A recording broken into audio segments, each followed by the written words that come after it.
हर्ष जी राजस्थान से।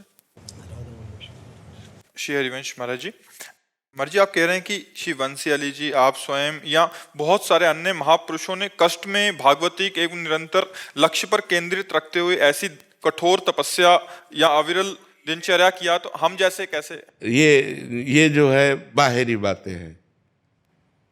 जब हमारा लक्ष्य बन जाता है तो फिर कष्ट की गिनती नहीं होती। कष्ट की गिनती तभी होती है जब हमारा लक्ष्य नहीं होता है। ये जब इष्ट से मोहब्बत हो जाती है तो फिर कुछ परवाह नहीं रहती। प्यार दुख और दर्द नहीं देखता। अगर दुख और दर्द देखे तो प्यार नहीं होता। प्यार में देखो कितनी बड़ी ताकत है। एक लड़का और एक लड़की जब मिल नहीं पाते तो दोनों जहर खा लेते हैं। सोचो कि हम मिल नहीं पाए तो हम बिछुड़ भी नहीं सकते। एक सांसारिक प्यार इतना बलिदान कर सकता है, और एक भागवतिक प्यार, उसमें हम अपने शरीर को लेके बैठे हैं कि हमारे शरीर में पीड़ा है, हमारा भूख प्यास कष्ट मान अपमान ये सब सह करके तब भगवान के मार्ग में चला जाता है। इसमें डरने की कोई बात नहीं और इसमें बहादुरी कोई नहीं होती। उस प्यार में इतना दम होता है।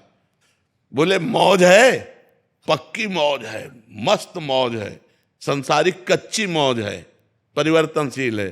थोड़ी देर नाच रहे हैं, थोड़ी देर के बाद रोने लगेंगे, थोड़ी देर के बाद चिंताग्रस्त हो जाएंगे। और भगवान में ऐसी मौज होती कि मरने से सब जग डरा मेरो मन आनंद, कब मरी हो कब भेटी हो पूरन परमानंद। कब शरीर छूटे हो कब भगवान की लीला में प्रवेश करें, परमानंद। मृत्यु भी महोत्सव हो जाती है। मृत्यु भी महोत्सव हो जाती है भगवान से जुड़ने पर। ये केवल बातों से नहीं, भजन करने से। जितना हम भजन करेंगे उतना हमें आनंद मिलेगा। और ये बाहरी कष्ट तो देखो अनेक जन्म हो गए, पता नहीं किस जन्म में कौन सा पाप हुआ, कौन सी गलती हुई, तो गलती करने वाले हम रहे। शरीर नया है तो भोगना तो पड़ेगा ही, अवश्य में भोक्तव्यम। तो ये भगवान की कृपा है कि वो अपनी गोद में बैठाल के भुगा रहे हैं कि हमको दुख दर्द नहीं है, हमको परेशानी नहीं। दुख दर्द होते हुए परेशानी होते हुए भी नहीं है। ऐसे संतों के जीवन में देखा जाता है। बीमार हैं, यहाँ तक कि कीड़े पड़ गए। ऐसे संतों को देखा कि कीड़े पड़ गए लेकिन फिर भी मुस्कुराहट, मतलब भयानक पीड़ा की उसमें फिर भी मुस्कुराहट। फिर बैठ करके पैर ऐसे हिलक रहा है, उसमें दुर्गंध आ रही, कीड़े पड़े, और वो उपदेश कर रहे हैं। क्या स्थिति है।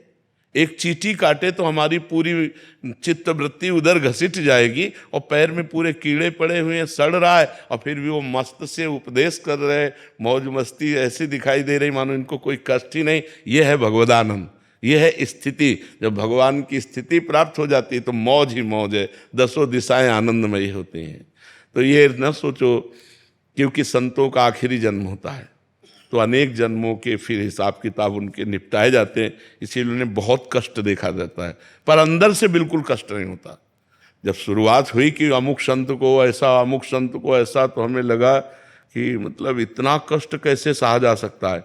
लेकिन जब क्रम बाई क्रम तो फिर वो सब सहज हो गया, सब सरल हो गया। अब जब तक जीना है तब तक कष्ट के ऊपर जीना है, कष्ट में ही जीना है। लेकिन ये सब होते हुए कुछ नहीं है, भगवान के चरणों का आश्रय, इसलिए एक आनंद है। तो ऐसे हमें क्या, हम तो तुच्छ हैं। एक से एक बड़े महापुरुष संत हुए जो लाडली लाल के प्रेम में भयानक पीड़ाओं को हंस के काट लिया। वही बात हम आप लोगों को समझाते हैं कि संघर्ष, विपत्ति, दुख ये आएंगे जीवन में। कोई भी हो, मृत्यु लोक में जन्म लिया है तो ये आएंगे, पर इनसे लड़ने के लिए तो तैयार रहो। इनसे लड़ने के लिए अध्यात्म है, विवेक है, ज्ञान है, भजन है। अगर ये नहीं होगा तो फिर मर जाओगे, जीते जी मर जाओगे, डिप्रेशन में पहुंच जाओगे, सुसाइड करने की सोचोगे, नाना प्रकार की चिंता, उद्वेग, भय, इसमें फंस जाओगे। ऐसे आनंदित रहोगे, हर परिस्थिति में आनंदित रहोगे।